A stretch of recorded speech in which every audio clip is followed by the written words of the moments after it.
이제 몇 번 말씀드렸던 그런 케이스들이고 데이터이긴 한데 조금 다시 한번 최근의 데이터도 있고 해서 다시 말씀을 드리도록 하겠습니다.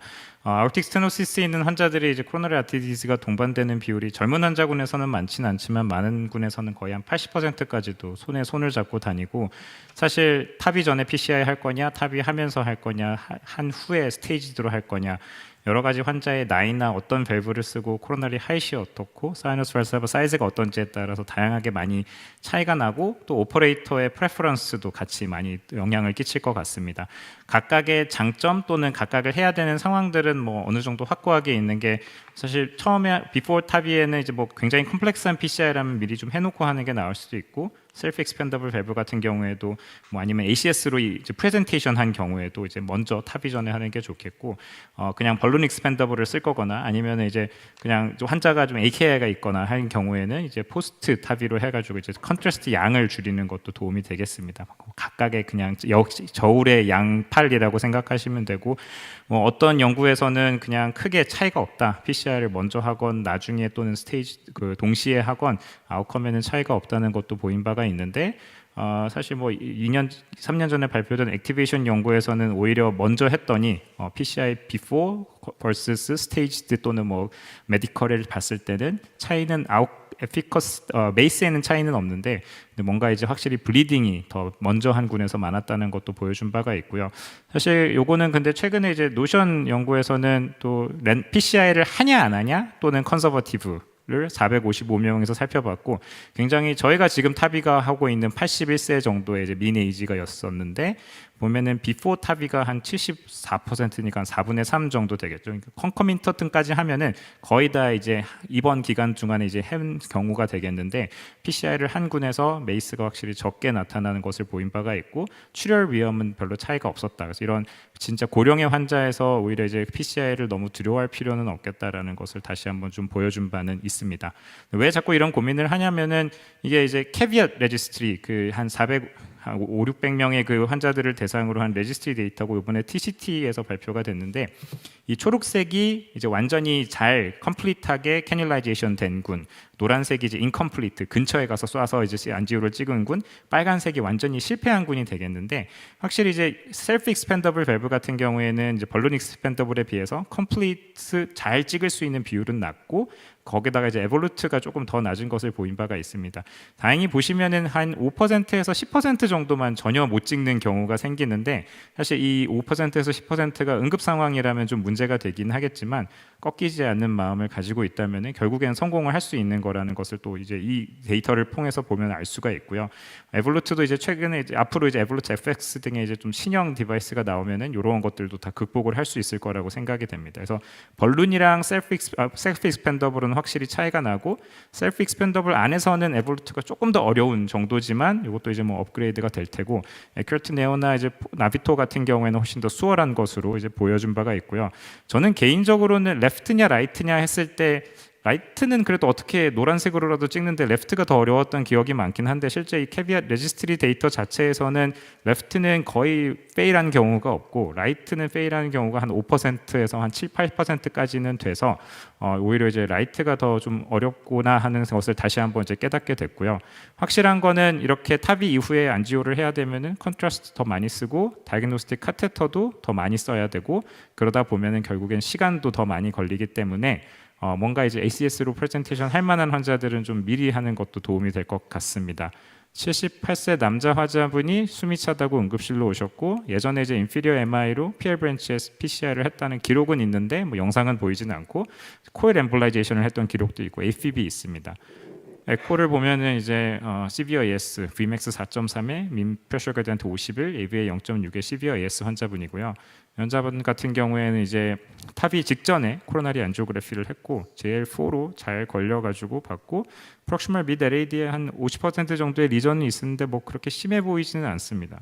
여기로 보면은 약간 뒤늦게 보면 심해 보이는 것 같긴 하지만 특별한 건 없고, 칼시피케이션은 굉장히 많고, RCA도 스텐트는 어딘가 들어있는 것 같긴 한데 이제 코일도 되어 있고 문제는 없습니다. 그래서 타비는 뭐 에볼루트로 문제 없이 다 진행해서 이제 끝난 시점에서 이제 환자분은 잘 퇴원을 하셨고요.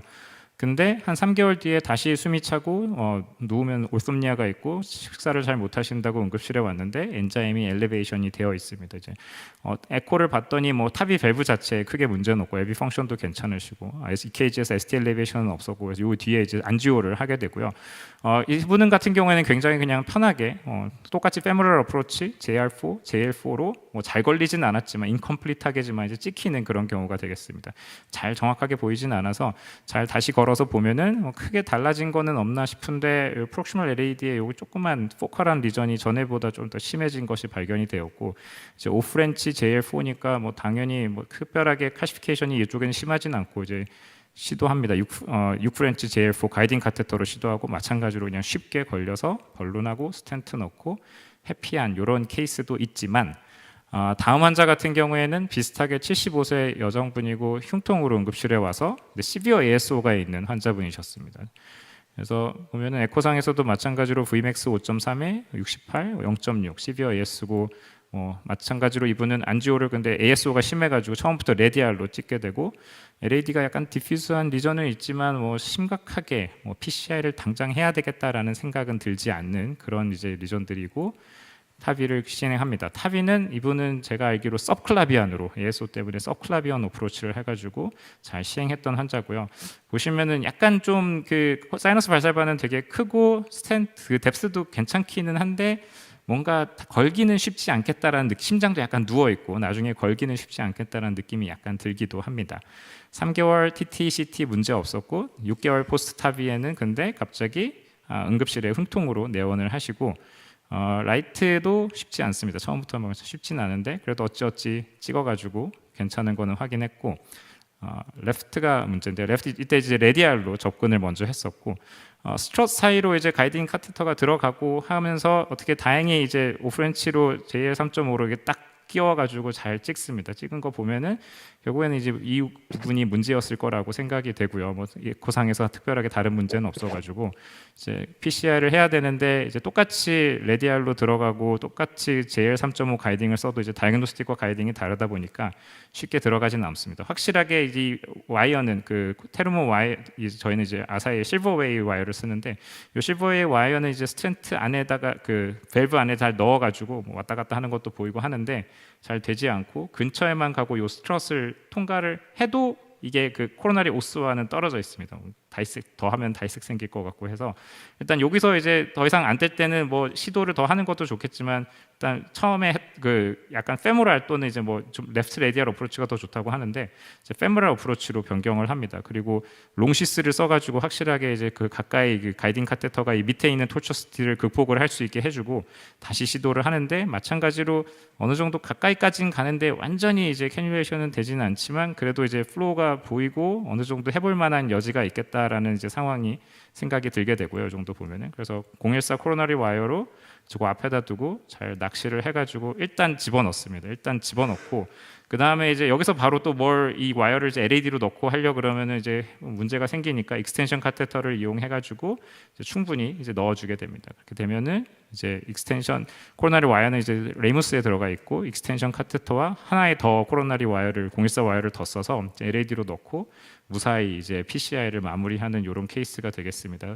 사실 이 두 가지 모두 뭔가 그래도 스테미가 아니니까 시간적 여유가 있으니까 시간을 가지고 진행을 할 수 있는 부분이긴 하지만 이게 과연 스테미였다면 그렇게 편안하게 할 수 있을까라는 그런 고민을 하게 되는 케이스들이고요. 결국에는 이런 unsuccessful cannulation의 문제가 되는 게 이 에볼루트 같은 경우에 이제 implantation depth 그 셀프 익스펜더블 밸브라는 것 자체 그리고 아우틱 밸브와 사이너스 발살바의 크기 차이 등 여러 가지가 이제 선택이 여러 가지가 들어가게 되고요. 확실한 거는 이제 이런 수프라애뉼러 밸브가 좀 더 예후가 그 캐뉼레이션 성공률이 확실히 떨어진다라는 것이 되겠습니다. 얼라인먼트를 이제 PCI 탑이 할 때부터 얼라인먼트를 잘 맞추면은 난 얼라인드 수프라애뉼러보다는 확실하게 이런 레프트나 라이트 코로나리 아테리 캐뉼레이션에 있어서 도움이 되는 것을 알려져 있고요. 뭐 얼라인먼트 이 모든 이유는 결국에는 이 밸브 자체의 그런 스커트 높이가 높을 경우에는 26mm까지 이제 높아질 수 있고, 그거를 이제 임플란테이션 뎁스까지 생각하면 이제 레프트 코로나리 오스가 요 위치에 오기 때문에 이걸 접근하기 위해서 이제 윗셀들을 공략해야 되는 그런 문제점들이 있습니다. 그래서 결국에는 제일 중요한 거는 이 035 테루모 와이어 또는 뭐 실버웨이 와이어를 이 밸브 안에다가 집어넣는 게 이제 1번 과제가 되겠고, 너무 이제 뭐 레프트 먼저를 생각한다기보다 좀 더 조작하기 쉬운 적힌 라이트부터 먼저 해서 들어가는 게 좋고, 퍼펜디큘러 뷰를 통해 가지고 이제 양쪽에서 밖으로 나가 있는지 아닌지만 확인하면은 거의 한 절반은 성공했다고 보시면 되고요.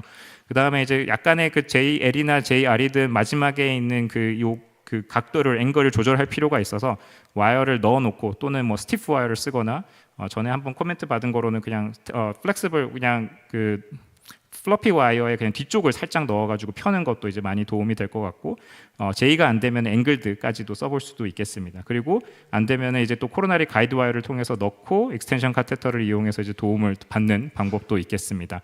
몇 가지 이제 알고리즘들도 있는데, 이제 페모랄이나 레프트 레디아를 오히려 써라라는 이야기도 있고요.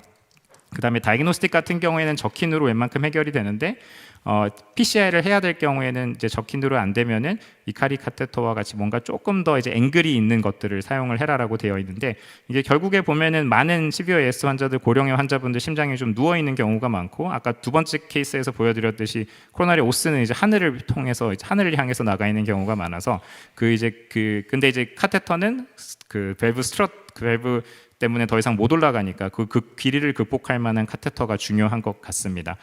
빕타비는 또 다른 어나더 문제이긴 하고, 사실 진짜 이런 것들을 제가 전에는 그냥 이렇게 사진만 보여드렸는데, 이번에 좀 영상 같은 게 있어서 좀 더 말씀을 드리려고 하고요. 결국엔 이 모든 것들이 더 젊은 나이에서, 한국은 못하지만 타비를 하기 때문에 나중에 액세스가 중요한 게 되겠습니다. 요거 같은 경우에는 실제로 이제 사버 이후에 밸브 페일리어가 와서 아큐레트 네오로 빕타비를 했던 환자를 CT를 찍은 다음에 그거를 이제 3D로 구현을 해가지고, 실제로 이제 사람은 아니고 모형 같은 건데, 또 재미난 거는 이거를 이제 침리 스텐트까지 해놨는데, 그 침리 스텐트로 이 피지션이 카테터를 넣는 거를 카메라를 넣어서 동영상을 찍은 건데, 뭐 근데 그냥 이거 사실 뭐 위험하지 않으니까 그냥 보시면 알겠지만, 약간 테루모 같은 와이어가 그냥 아예 그냥 스텐트 안으로 들어가 가지고 있는 것을 014 같기도 하고요. 들어갈 수 있는 것을 볼 수 있습니다. 피지션 자체는 이 비디오를 보지 않고 플로로스코피만 보고 했다는데, 사실 쉽지는 않은데 결국에는 뭐 3커스 뭐 이거 같은 경우는 아니지만 에볼트 같은 경우에는 3커스 뷰와 커스 오버뷰 뷰를 잘 살펴보고 하면은 가능하다곤 하고, 요 다음 동영상이 더 좀 약간 기가 막힌데, 보시면은 에볼루트, 이것도 마찬가지로 밸브인 밸브고 에볼루트를 한 다음에 침리 스텐트를 해놨습니다. 여기 스텐트가 보이고요. 이 피지션 역시 요거는 안 보이고 요것만 보고 지금 진행을 하고 있고, 보시면은 그냥 살금 근처에까지 가서 테루모 와이어를 이제 거기 잘 조작하는데, 여기로는 못 들어갑니다. 옆에로 들어가가지고 여기서부터는 이제 014를 조금 더 빨리 진행을 해보면은, 그 다음에는 요 침리 스텐트는 뒤쪽으로 가고 있고, 이 스텐트 옆으로 014를 넣어가지고 그 다음에 코로나리 안쪽으로 넣고 그거를 벌룬을 해서 크러싱을 한 다음에 거기로 새롭게 좀 더 가보면은 이제 옆으로 새롭게 이쪽으로 침리 스텐트를 하나 더 댑니다. 그러니까 예를 들어서 밑에 시술을 하고 나오면서 침리 스텐트를 하나 더 대는 뭐 이런 방법까지도 할 수 있다는 거고요. 그래서 이거는 좀 이렇게 흥미로워서 가지고 가고, 앞으로 이제 이런 것들을 점점 더 해야 되는 상황이 생길 수도 있을 것 같습니다. 그래서 마지막은 사실 싱글 앤서는 없습니다. 뭐 정답은 없는데, 아까 처음에 그 레지스트리에서 보여드렸듯이 이게 뭐 그래도 100개 이상, 1년에 100개 이상 하는 센터에서 했던 건지, 그래서 액세스 페일 하는 경우는 거의 뭐 5%에서 뭐 많아봤자 10%인 경우니까, 이거를 그냥 하다가 이럴 게 아니라 그냥 끝까지 꺾이지 않는 마음으로 끝까지 하는 게 중요할 것 같고요.